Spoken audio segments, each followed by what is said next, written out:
ข่าวซื้อขายผู้เรียนหมักหนัง6จุ่มเหยื่อในพรีเมียร์ลีกเมื่อสูงผู้เป็นเฮียงข่าวซ้ำหนังไผ่แต้วขากูก็ในคานอจอมหนังอันผู้ทรงด้วยวาสนามหนังขย้อนมานั่นในกอเขาติดจัดปันคลิปในเตรียมในคานอคนตั้งชุดโจกาเขาขับไปกัดด้วยจอมกันในกอผู้ทรงด้วยวาสนามหนังเขาอย่าลืมเน็กไลน์เน็กเชยก็ฝากติดตามบันดังช่อง YouTube ข่าวซ้ำหนังไผ่แต้วขาพองในคานอปุ่นตัดได้หันข่าวซ้ำหนังไผ่ได้อันใหม่ๆมันนั่นในคานอคนตั้งชุดเขาขามาด้วยกันตีข่าวลิปปูอันตั้งในคานอพวกเขาจึงเสียงใหญ่เหมือนเจ้านำพาเปซิโอลูมานูไล่ออกมาบอกว่าลิปปูไล่มีการห้องเอาผู้เล่นแถวกลางอาปิไลซิกอันมีจิว่าทูมินิกซาโจโปสไล่กว่าเยาหลีงามด้วยการตัว70 ล้านยูโรเลยติดต่อลิคมหมายโรงเรียนปันลิปปูตา5 ปีในคาอเดลิวาอันออฟฟิเชียลก็มีกว่าเยา2ก้อในคานอแทงก้อนหนึ่งนั่นก็เป็นแม็กอลิสตานอยู่ในปลายตานั่นในคานออันนี้ก็เขาเลยเฮ็ดไว้ในคลิปหลังเยาในคานอลิปปูเลยมีการยุกเอาซื้อหมาย7อันลุยส์ซัวเรสยามใส่มานั่นในคานอขึ้นยุกเป็นลุยส์เตียสอันเป็นแถวหน้าลิปปูอันตึกมีอยู่ยามมือเลี้ยวในกว่าเยาหลีงามในคาอจำหนังอันเขารายงานข่าวเชลซีลงกับมือวันป่วนนั้นในคานอวาเซซาอาเซลิกวยตาไล่มุดเรียกความหมายการโรงเรียนปันจอมจุ่มเชลซี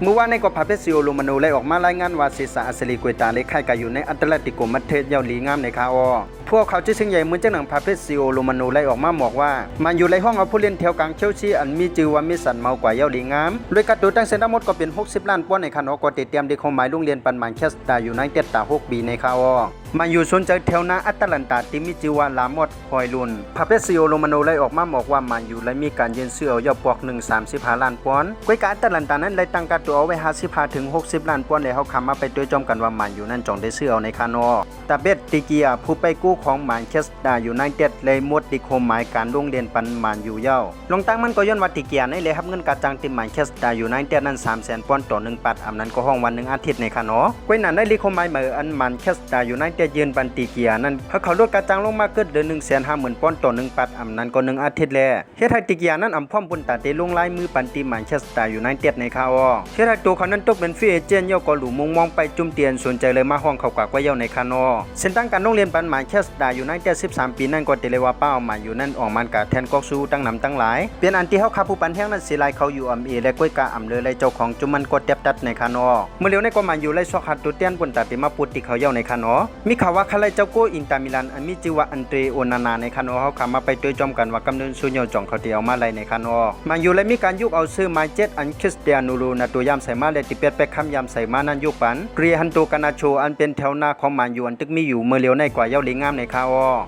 ลีกโปรซาอุดิอาระเบียจุ่มเอลฮิลาพร้อมปุ่นตาเตทุกเงิน80 ล้านปอนด์ซื้อเอาปนันตุซื้อว่าอันเป็นแถวกลางของแมนเชสเตอร์ซิตี้แมนซิตี้เว็บไซต์.comได้ตั้งพาเปซิโอโรมานูไล่ออกมาบอกว่าเอลฮิลาอันเป็นลีกในซาอุดิอาระเบียพร้อมปุ่นตาเตซื้อเอาตัวปนันตุซื้อว่า80 ล้านปอนด์และพร้อมปุ่นตาเตปันกะจ้าง930,000 ปอนด์ต่อ1 ปัดอันนั้นก็ห้องวัน1 อาทิตย์แล้วก็เหลือเจ้าตัวหลุไล่ตัดสินใจเอาก็เร็วก็เย้าในคาอมันซิตี้จำตีไล่แถวหลังอาปิไลซิกอันมีชื่อว่าโจสกูกวาติโอนั่นในคานอเจ้าตัวไล่ตั้งมันซิตี้ไล่ตกลงไล่ใจกันเย้าในคานอปุ่นตาติมาเรียนปันติมันซิตี้ก็เหลือการตัวที่มันซิตี้หลุใจปันติอาปิไลซิกนั่นก็เย้าในคานอเย้าก็ตียืนชื่อเอาอำหึงสังในคาอตัวเต็นฮัมฮอปสปาเลยมีการห้องเอาผู้จัดการจุ่มติมีชื่อว่าอังเกอันเป็นหัวหน้าผู้จัดการจุ่มของเซติกนั่นกะเย้าหลีงามเมื่อเร็วในก็เขาเลยมีการห้องเอาเจ้าโกเอ็มโปลีอันมีชื่อว่าวีคาริโอกว่าเย้าหลีงามโดยการตัวตั้งเซนทั้งหมดก็19 ล้านยูโรในคาอเย้าก็เขาเลยมีการห้องเอาผู้เล่นแถวกลางเรียกสตาร์ซิตี้อันมีชื่อว่าเจมลีซันกายเยาหลีงามโดยการตัวตั้งเส้นทั้งหมด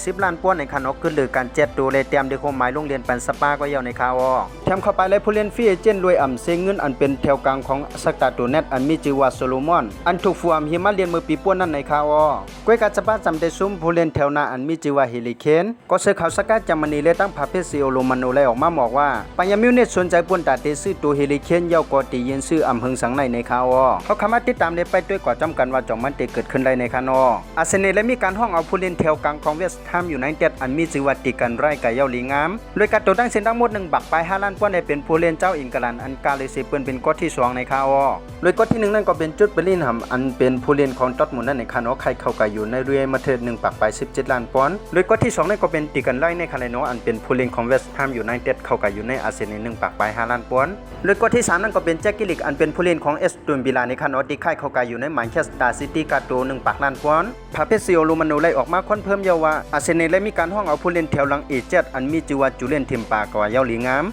โดยการตัวตั้งเส้นทั้งหมดก็40ล้านป้อนในติดเตรียมด้วยความหมายโรงเรียนปันอาเซเนตา5ปีในคาอติเลยว่าปีในอาเซเนก็เลยมายาว3ก็ในคานอมีตั้งไข่ฮับเวียกอันนี้ก็เขาเลยเฮ็ดไว้ตีคลิปหลังยาวในคานอยาวก็ติกันไล่เลยตั้งจูเลียนเทมปาในคาอ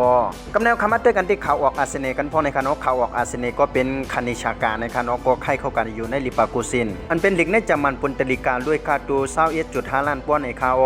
พอคาตั้งเส้นทั้งหมดก็มีเจ้งหนังในคานอสังเจว่ามีข่าวโหไลเตียนเขาแล้วตุกขายกันในก็เขามาคอมเมนต์เลยหมอกตั้งหันถึงไว้ใดในคานอจอมหนังอันผู้ทรงต้วยวาสนามน้องเขาย้อนมานั่นก็ติเลยว่าจัดปันเตรียมเย่าในคานอไว้มีข่าวคืบหน้าจึงในเขาจ่องเอามารายงานนี่ให้ผู้ทรงต้วยวาสนามน้องเขาฮู้กว่าจอมกันในคานอสังเจว่าจึกต้วยทรงต้วยลองข่าวสารมันนั่งภายใต้ในก็อย่าลืมเน็กไลน์นึกแชร์ยก็ฝากติดตามมันนั่งช่อง YouTube ข่าวสารมันนั่งภายใต้ขาปองในคานอลิงก์มันก็อยู่ที่หน้า TikTok เจ้าก็เน็กใส่อันเป็นทาง YouTube นั่นในคานอกำเนิดส่วนในก็ข่าวย้อนสู่บันเทิงผู้ปันแห่งข่าวสารมันนั่งภายใต้ใครอยู่หรือมีเงินทางดีกึกเปิ้นกันกูก็กูควรสิกำค่าข่าวสารมันนั่งภายใต้ไม่สูงค่า